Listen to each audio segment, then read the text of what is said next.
Progress. Fernando. Sí, doctor. Fernando. Sí, buenas noches a todos, buenas noches, doctor. Mire, la semana esta que estamos pasando, tuve una plática con un cristiano. Dice que es cristiano, ¿no? Entonces lo correcto es decir con un sedicente cristiano. Exacto. Y nos enfrascamos en una discusión sobre que él dice que nosotros los católicos fuimos fundados por el emperador Constantino. Qué divertido. Ese es el tema de la próxima sesión, por cierto. Exacto. Entonces, pues yo le cité el Evangelio donde dice Cristo quién fundó la iglesia y lo que significa católico. Católico es universal y que la historia que él conoce está, ¿se dice tergiversada? Tergiversada, muy correcto. Sí, y que necesitaba estudiar un poco más eso. No encontré un texto donde viene eso, y la primera pregunta es si me puede dar usted un texto para recomendárselo y que lo estudie él. Segundo, a ver, espérame tantito. Ajá. Pues nada menos que la palabra de Cristo, y la va a encontrar en los 4 evangelios. Ajá. En el momento, lo puedes buscar en la red y te lo da de modo instantáneo, en el momento en el cual Cristo le dice a Pedro, Sí. ¿tú me amas, Pedro? Sí, Señor, yo te amo. ¿Tú me amas, Pedro? Sí, Señor, yo te amo. Y por tercera vez, ¿tú me amas, Pedro? Sí, Señor, yo te amo. Porque solo tú tienes palabras de vida eterna. Y Cristo le dice, tú eres Pedro, Cefas, en griego piedra, Cefas, tú eres Cefas, tú eres piedra, y sobre esta piedra edificaré mi iglesia, y las puertas del infierno no prevalecerán. En ese momento, Cristo funda su iglesia y tenemos al primer papa. Sí, él le expliqué eso, doctor, exactamente, pero él lo refiere a que esa piedra es el mismo Jesús. Y le dije, no, es Pedro el que le está haciendo como cimiento, como piedra. No, dice él, sí, y sobre esta piedra y se señala a sí mismo, dice, le digo, no, eso tú lo entiendes no, así. Bueno, pues qué manera tan esquizofrénica de interpretar la realidad, qué bárbaro. Exacto, ya me estaba enojando, ¿verdad? No, pues es que es indignante. Exacto. Es que tú, Pedro, tú eres piedra y sobre esta piedra. Le dije, checa el Evangelio, dice tú. Exacto, exactamente lo que usted le dijo. Y segundo, empezó a hablarme de Constantino. Sí, que con el Papa en un concilio, el Silvestre, el Papa Silvestre, allí fundaron la Iglesia Católica y les dije, digo, no, estás equivocado. Ponte a estudiar esa parte, le digo, no es cierto, y los que te dijeron eso, te mintieron. Yo estuve buscando un texto de historia de Constantino para que viera por qué él lo hizo pues que la religión oficial fuera la cristiana, la católica, y para que lo estudiara bien. Él reniega de los padres, estuvo en el seminario, salió renegando de los padres porque dice que son unos mentirosos, porque dice que la Virgen María es virgen y que no tuvieron hermanos, y sí tuvieron hermanos, y que la Virgen no tuvo relaciones, o sea, una sarta de cosas que digo, no, bueno, digo, ¿sabes qué? Es para platicar más tranquilo, les digo, hasta ahí dejamos la conversación. Y tengo varios compañeros que piensan igual que él, que son cristianos. Otra de las cosas que le digo, mira, tú estás equivocado, ¿por qué? Porque no tienes la Eucaristía, no tienes los sacramentos, no tienes muchas cosas que instituyó Jesucristo. Pero él empieza a sacarme un montón de argumentos, pero que son puras mentiras. Y son como para sentarse con él o cada uno de ellos y explicarlas. Entonces, si hay algo que nos puede usted recomendar para seguir estudiando, aparte de lo que todos hemos visto aquí, para entablar ese diálogo fraterno con estos hermanos. Bueno, pues yo les voy a recomendar un libro que voy a difundir al ratito o mañana, que se llama ¿Por qué soy católico y pienso seguirlo siendo? ¿Por qué soy católico y pienso seguirlo siendo? Es un libro contundente. Se necesita estar enfermo de la mente para que una vez leído no se acepte. Se necesita estar poseído literalmente por el demonio de la ignorancia y de la tosudez, de la contumacia en el error, para que una vez leído ese libro sigan diciendo semejantes patrañas. Andrea Medina comenta, es hermoso ese libro. Sí, ella ya lo tiene, Víctor también.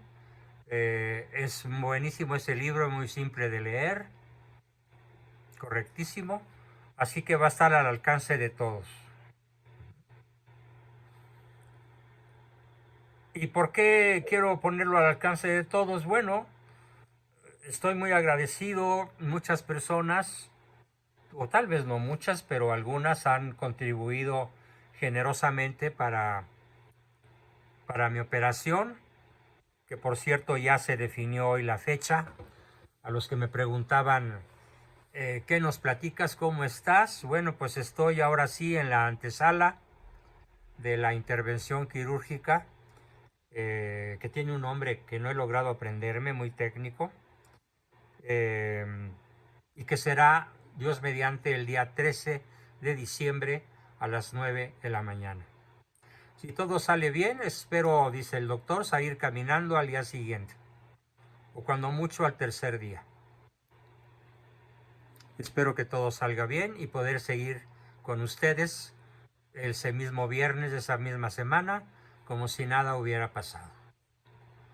Bien, pues recomiendo entonces, espero que al ratito o mañana más tardar al mediodía, ya todo el mundo tenga en su poder el formato PDF de ese formidable libro, cuya lectura decreto como obligatoria, como absolutamente indispensable para que realmente sean católicos responsables. No basta con ser católico.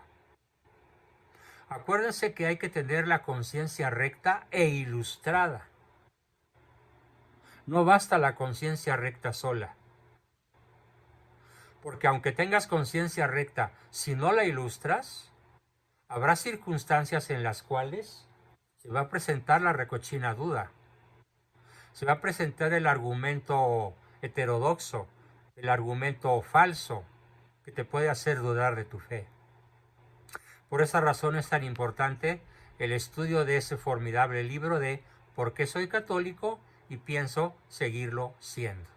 Con esto contesté tu pregunta, mi querido Fer. Continuamos con Leticia. Adelante, Leti, por favor. Sí, buenas noches. Hola. Regálanos tu imagen si puedes. No, es que ahorita no. Otra vez. Bueno. Ahora estaba oyendo de la Iglesia Católica, cuando le pusieron el nombre de católica.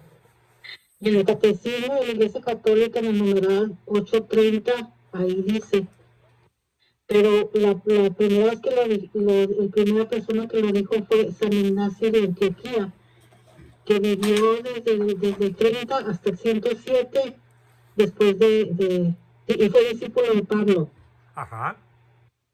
Constantino fue, o sea, como dicen que, de que Constantino le puso iglesia católica. No, pues eso fue Constantino 200 años después.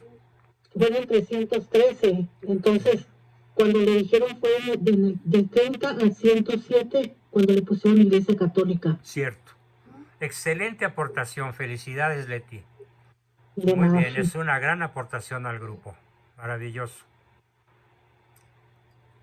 O sea que ya desde los primeros instantes de nacimiento Sí, del de la catolicismo, iglesia. de la iglesia, ya Ajá. se le llamaba católica, por San Sí, Ireneo, San Ignacio de San Ignacio Antioquía de le Antioquía. puso, y fue discípulo de San Pablo. Muy bien, extraordinario, excelente. Muchas gracias, Leti. Yo también te quedo muy agradecido por esa aportación tan valiosa. Ok, gracias. Gracias a ti. ¿Quién continúa? ¿Preguntas, comentarios, dudas, aportaciones? Todavía tenemos un tiempito.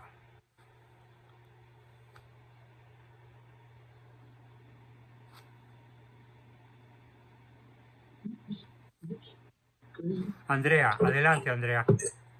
Sí, profesor, buenas noches. Mencionó que hasta finales del siglo XVIII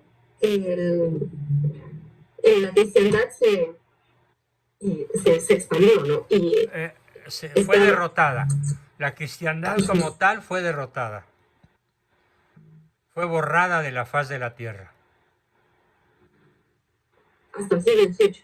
O sea, a partir del siglo XVIII, A fines del siglo XVIII con la Revolución Francesa. francés. Y Ya, y la instalación en todos los gobiernos del mundo del Estado laico. ya. Y antes imperaba el catolicismo, El ¿no? catolicismo era la religión de Estado. Ujú. O sea, Y el dijo, Estado era católico. ya, y dijo que estaba dividido en el Imperio Sacro Romano. Bueno, el Imperio Romano se dividió en dos por Dos. Ajá, eso quería preguntar. razones de Y extensión territorial. Era ya. imposible que un solo emperador gobernara Oriente y Occidente. Y Y, el occidente está incluido hasta España, bueno, que creo que no bueno, se llamaba España todavía, imagínate, ¿no? si conoces un poco de geografía, te voy Ujú. a remitir a la puntita donde termina Turquía. Ya. En Turquía, hacia la derecha, empieza Ujú. Asia Ajá. Menor. Y de Turquía, donde termina Turquía, hacia la izquierda, es Occidente. Ujú. Y está Ya. separado, Turquía está separada de Occidente por un canal muy estrecho, pero navegable, que se llama el Mar del Bósforo. Entonces, el Bósforo, el estrecho del Bósforo, fue el que separó al Imperio Romano de Occidente del Imperio Ya. Romano de Oriente. El Imperio Romano de Occidente siguió con capital en Roma. Ya. Y el Imperio Romano de ¿Quién sería Oriente, Constantinopla? con Constantinopla o Bizancio, que hoy se llama Istambul, porque así la bautizaron o la rebautizaron los turcos, que la tomaron en el año 1453, literalmente a cañonazos. Ya, los turcos. Desde entonces Turquía es turca y los católicos no son más que un 0.03% de la población.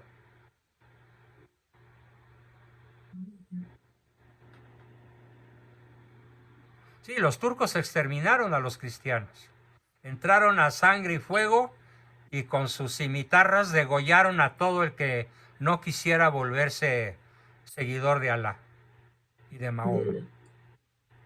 Fue una de las acciones más brutales del mundo árabe. Algo equiparable a Hamas, el movimiento terrorista palestino. De ese tipo de gente es. No sabía. Ya. Ya, profesor, gracias. Magnífico, Andrea. ¿Alguna otra pregunta?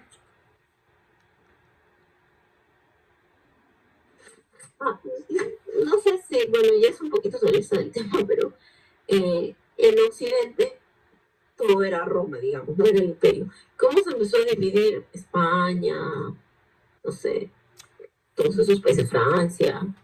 ¿Cómo se empezaron a formar las nacionalidades? Ujú, Bueno, digamos que España nunca fue formalmente una provincia romana, pero ujú, aprendieron latín los habitantes de la que se llamaba Iberia o Hispania. Y ese latín primitivo lo fueron corrompiendo en latín vulgar. Y del latín vulgar surgió el castellano. ujú, Entonces, cuando ya hubo una masa suficiente de hispanoparlantes, se formó España, pero a lo largo de 7 siglos de lucha. Y cuando vinieron las invasiones de los bárbaros, los francos invadieron la que hoy es Francia y lucharon contra el Imperio Romano y fundaron Francia con capital en París. Y los suevos y los alanos invadieron Alemania y formaron Austria y Deutschland. ¿Sí? Entonces, la formación de los estados europeos tiene un punto de partida que sería imposible entender sin la invasión de los bárbaros a Europa. Pero curiosamente, todas las tribus bárbaras, incluso los que llegaron a Italia, que fueron los ostrogodos, y a España los godos, se convirtieron al cristianismo.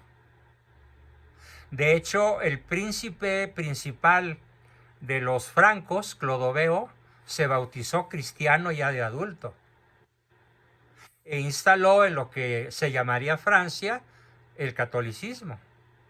Y así se fueron formando los estados-nación.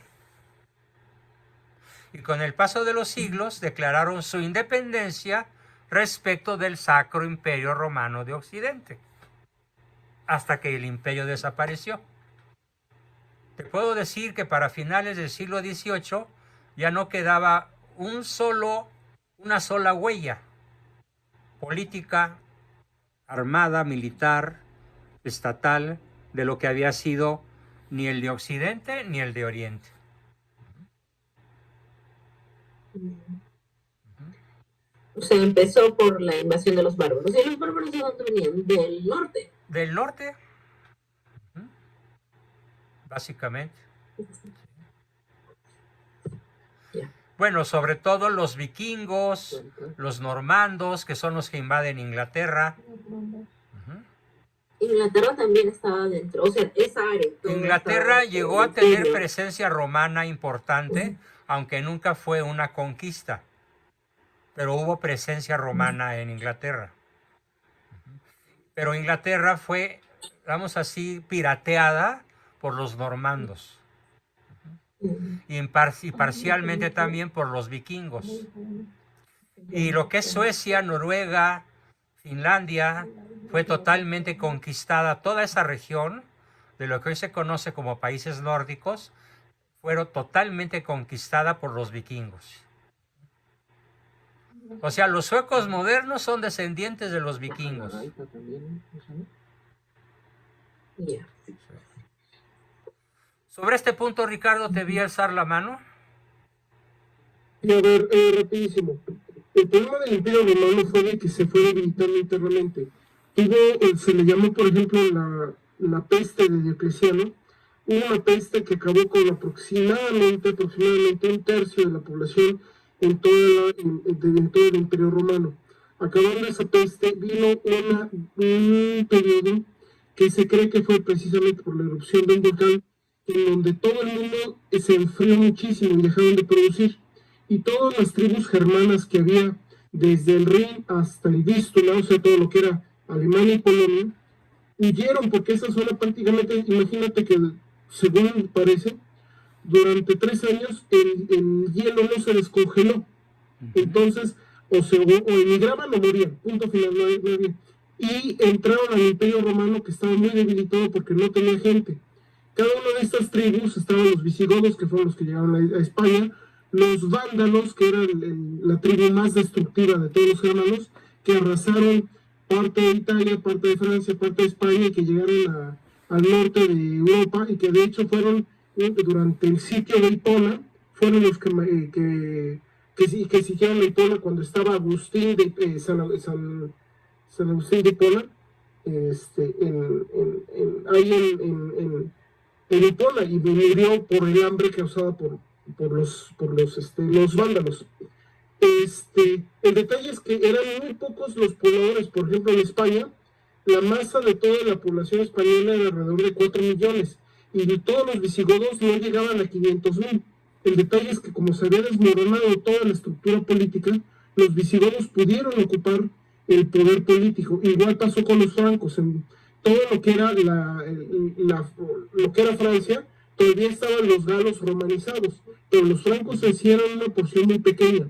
Otro detalle, la mayor parte de ellos, casi todos de hecho, casi todos los germanos que invadieron originalmente, eran arrianos, eran cristianos arrianos, porque cuando expulsaron a los arrianos en un concilio, me parece que fue el de Nicea, uno de los tres de Nicea, huyeron al norte y fueron los que cristianizaron, pero de forma arriana, a todas las tribus estas germanas.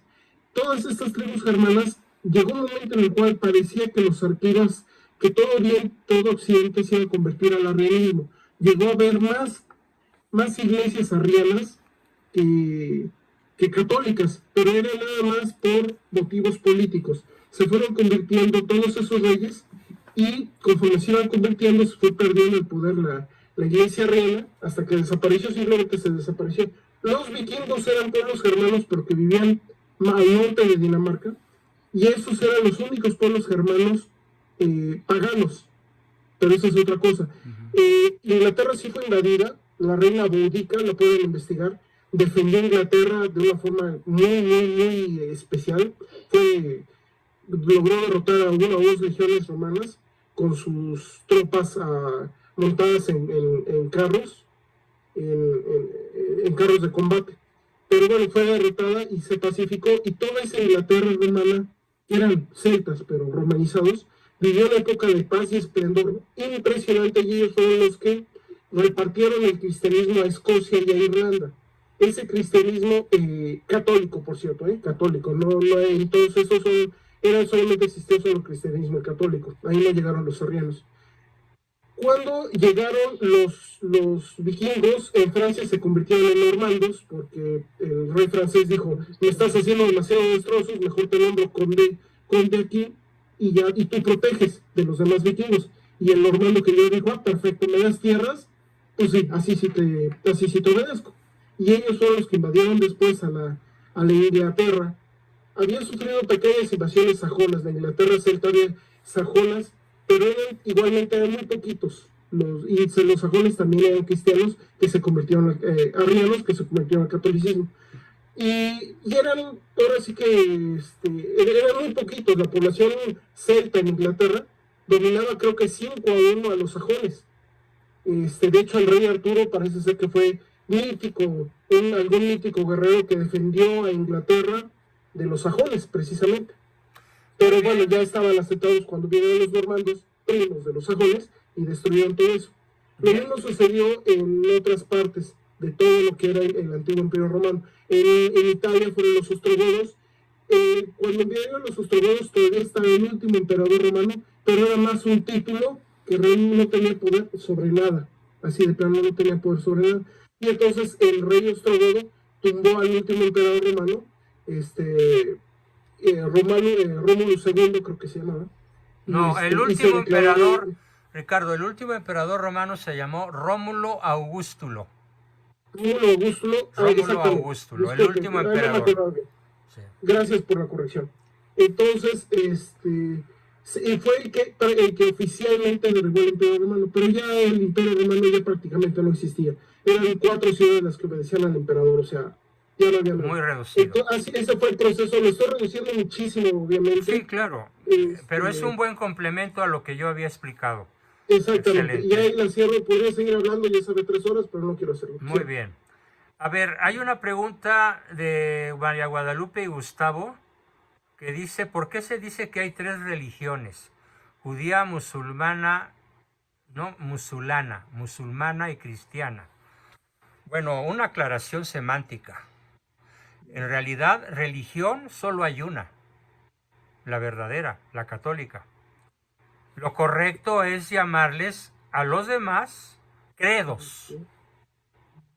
Entonces, existe un credo musulmán, una fe musulmana, existe un credo judío, una fe judía, pero no podemos hablar estrictamente de una religión, porque la religión la religión fue revelada por Dios. La religión católica vino Cristo a revelarla, terminar la revelación que habían empezado los profetas y los agiógrafos. Entonces es muy importante entender que no podemos hablar stricto sensu de religiones excepto de la católica. Hay una película, Thomas Becket, que dice que el reino de Dios se defiende como cualquier otro imperio. Bueno, eso se pensaba en aquella época y pues era una manera de pensar medieval, pero pues sí, así se defendieron los cristianos de aquella época. Incluso pues había algo así, llegó a haber algo así como los estados pontificios que eran defendidos con su propio ejército, y esos estados pontificios fueron invadidos incluso por ejércitos cristianos. Por ejemplo, los ejércitos españoles invadieron Italia e invadieron el Vaticano. Cuestiones políticas muy complejas de entender, que sería materia de otro tema, pero que va a demostrar una sola cosa: la indestructibilidad del catolicismo, la indefectibilidad de la iglesia fundada por Cristo. Pero eso lo dejamos para sesiones próximas, porque son temas sumamente amplios, difíciles y que requieren de mi parte incluso mucha preparación, y de parte de ustedes mucha apertura para entender el asunto. La familia Rivas nos dice que, según el padre Sáenz en su obra La nave y las tempestades, dice que la causa de la invasión germana fue la debilitación moral de la sociedad. ¿Correcto? Sí, llegó un momento, incluso hay varios historiadores que lo mencionan, llegó un momento en el cual los soldados romanos que defendían las fronteras del imperio estaban más ocupados de depilarse las piernas o la barba y de vestirse con hermosura y elegancia y de participar en desfiles de modas o de visitar a la prostituta o al prostituto más famoso de la región que de defender las fronteras. Mientras que los bárbaros invasores pues estaban dedicados a lo suyo, que era la guerra y la conquista, y eran extremadamente viriles y extremadamente fértiles. Todo lo contrario de lo que la decadente Roma había llegado desgraciadamente a ser. Con eso contesto el comentario de la familia Rivas. Lo mismo que ya contesté la pregunta de Lupita y de Gustavo. Gracias, Claudia, por el rezar, porque me estés deseando éxito en mi operación, y a Estela, buen día, por hablar de que habrá muchos rosarios para que pueda estar con ustedes unos 20 años más. Bien, María Teresa, la última participante, adelante. Buenas noches, doctor. ¿De dónde vienen los evangelios apócrifos? Pues de gente calenturienta a la que se le ocurrió escribir novelas y cuentos. Ya. Sí, o sea, no son revelaciones del Espíritu Santo, ni son decretos de la Santa Madre Iglesia Católica. Es gente, digamos, vamos a concederles, en cierta forma piadosa. Escriben cosas que salen de su imaginación y a lo largo de varias generaciones las van transmitiendo hasta que a alguien se le ocurre ponerlas por escrito, y entonces tenemos un conjunto de libros que son muchos, que se llaman los evangelios apócrifos. ¿Ok? Ah, ya. Sí, está bien, Pero que doctor. también reconocen indirectamente la existencia del Cristo histórico. Ah, ya. En eso tienen razón. Gracias, doctor. Brevísimo, Ricardo. Sí, muy breve, lo prometo. De los evangelios apócrifos, en los primeros siglos hubo muchísimas sectas y muchísimos herejes, grupos heréticos, inclusive algunos de ellos fundados por sacerdotes originalmente cristianos o católicos en ese entonces. Y de ellos, la gran mayoría de los evangelios apócrifos vienen de sectas que mezclaron lo que era el gnosticismo con el cristianismo. De todas esas sectas, la única que permanece es el mandeísmo. Es el mandeísmo. El mandeísmo es una mezcla de cristianismo, judaísmo y gnosticismo. Y todos los evangelios apócrifos provienen de esas sectas heréticas. ¿De acuerdo? De tradiciones que tenían luego esas sectas heréticas. Eso es todo. Bien. Muy bien.